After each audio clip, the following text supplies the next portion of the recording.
Algebra 1 students, welcome to your notes on solving quadratics by factoring. In the previous unit, we did a lot of factoring, and in this section of notes today, you're going to learn why we needed to learn how to factor, and it's one of the reasons, but there's many. Here we go.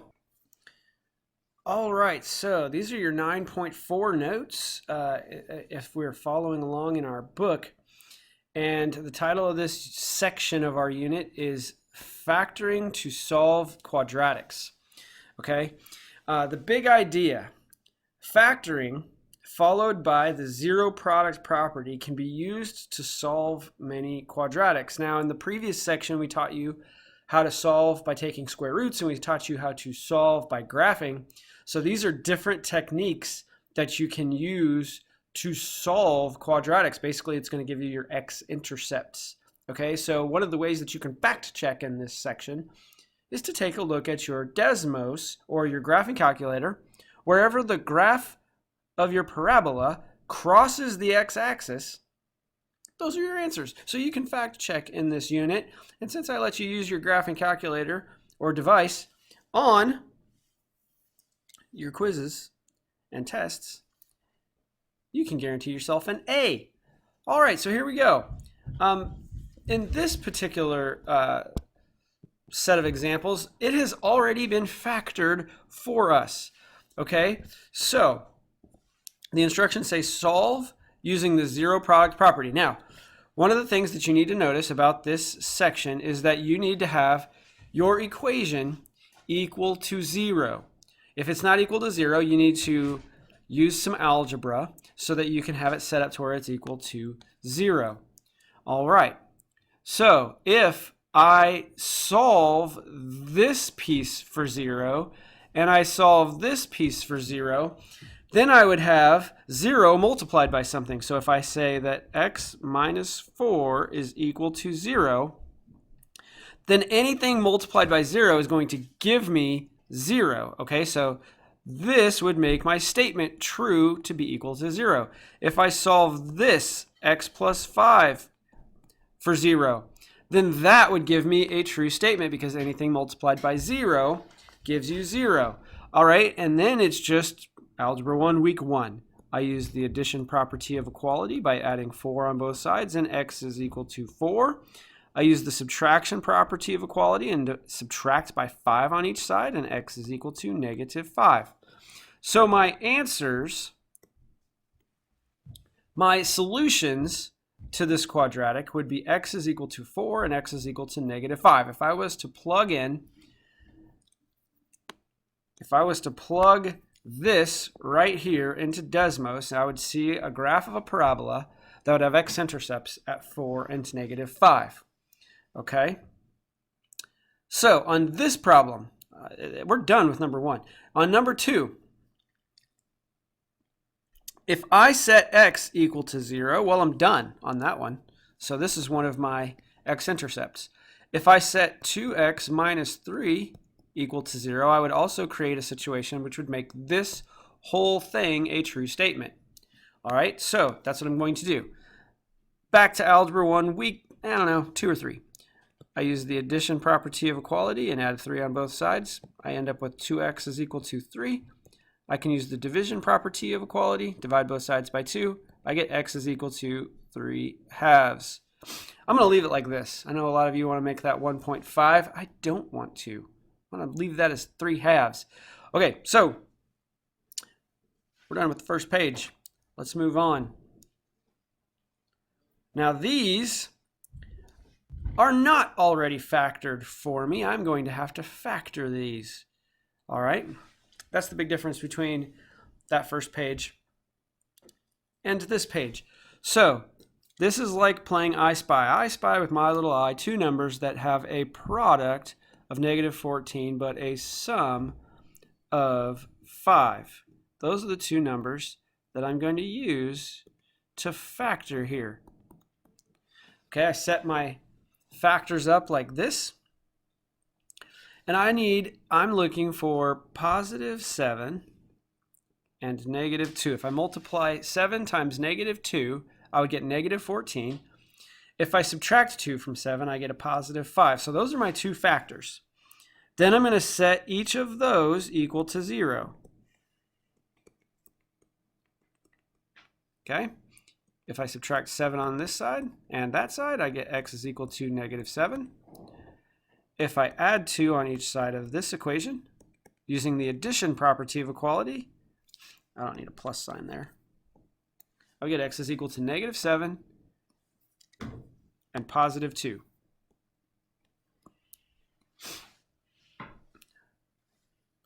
All right, let's go ahead and factor number 4. So I'm looking for two numbers. I spy with my little eye two numbers that give me a product of 8, but they give me a sum of 6. Those are the two numbers that I'm looking for. The two numbers that I'm looking for are positive 4 and positive 2. If I set each of these equal to 0, I would end up with a true statement. That's the zero product property. So I do a little bit of work. X is equal to negative 4 here. I do a little bit of work. And x is equal to negative 2 here. All right, so you might notice that number 5 looks different than 3, 4, and 6. It's not equal to 0. If I use the subtraction property of equality, I can move this term over to this side of the equation. So I would end up with 2x squared minus 6x is equal to 0. Okay? I can factor this using the greatest common factor. I can factor a 2x out of each of these terms. So if I factor a 2x out of this first term, I would just simply end up with x. If I factor a 2x out of this term, I would end up with a negative 3. And all of that is still equal to 0. Let's give ourselves a little bit of extra space here. If I set 2x equal to 0, I would have a true statement. If I set x minus 3 equal to 0, I would have a true statement. When I say a true statement, I'm talking about that line of work right there. It needs to be true. And if I set either of these equal to 0, I would end up with a true statement there. So I can use the division property of equality here. X is equal to 0. I can use the addition property of equality here, and x is equal to 3. All right. I am going to have you guys on number 6. I'm going to actually have you pause the video. I want you to factor number 6 on your own, and then we'll come back together and use the zero product property when you're done. Okay, so factor that. We'll finish it up together though. All right, hopefully you actually paused the video and factored that yourself. We're not done yet, but before we finish this one, I want to kind of point something out that I do. Whenever I'm writing my lines of work as I'm factoring these, it is very important in this section. We haven't seen, when we've factored algebraic expressions before, we haven't seen this equals 0. Up until now. And so it's important, you'll notice that every single line of work that I have, I write an equals 0. That's really important because if I don't have that, my work is invalid. And Algebra 1 students tends to forget to put that into their work. And I don't want you to fall into that same pitfall. So if I say that 3q plus 7 is equal to 0, I would end up with a true statement. And if I say that q minus 2 is equal to 0, I can get a 0, and then if I multiply something by 0, I end up with 0. That's the zero product property. So if I subtract 7 on both sides here, I would end up with 3q is equal to negative 7. I can divide both sides by 3, and I would get q is equal to, I'm just going to leave that as negative 7/3. Okay? I can add 2 on both sides here. I would get q is equal to positive 2. Those are my two solutions to my quadratic. All right, finishing up with 7 and 8. You might notice that 7 is not equal to 0 right here. So we need to manipulate that just a little bit. I'm going to subtract 25 on both sides of my equation using the subtraction property of equality. Okay. And then I have 16w squared minus 25 is equal to 0. Now, I didn't notice this before, but now I notice this. I have a difference of squares right here. I have a perfect square, 16w squared, subtracted by a perfect square, 25. So this is 4w minus 5 multiplied by 4w plus 5. It's one of those special cases. And I can set 4w minus 5 equal to 0, and I can set 4w plus 5 equal to 0.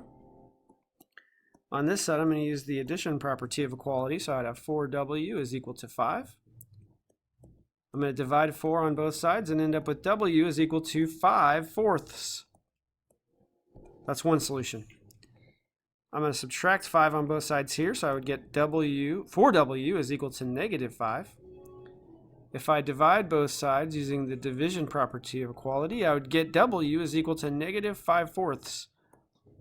So those are my two solutions. On number 8, we've got 4 terms in our cubic 4-term polynomial here. And so we are going to use group factoring. I'm going to group this into sections I can deal with. I'm going to only bite off what I can chew. Okay, so I can factor a x squared out of that first piece here. When I do that, I end up with x minus 3.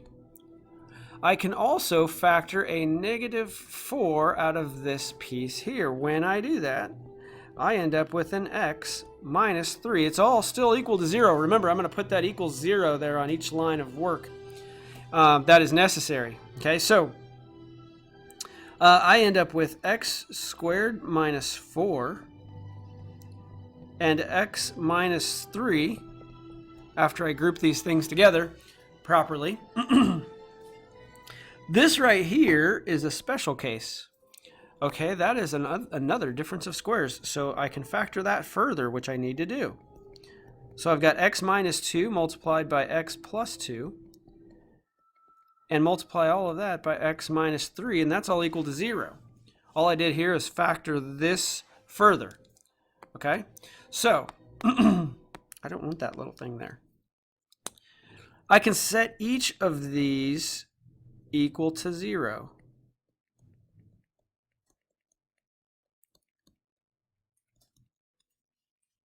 Okay, and when I do that, I end up with x is equal to a positive 2, x is equal to a negative 2, and x is equal to a positive 3. And those would be my 3 solutions. Folks, that concludes your notes for today. We will see you in class.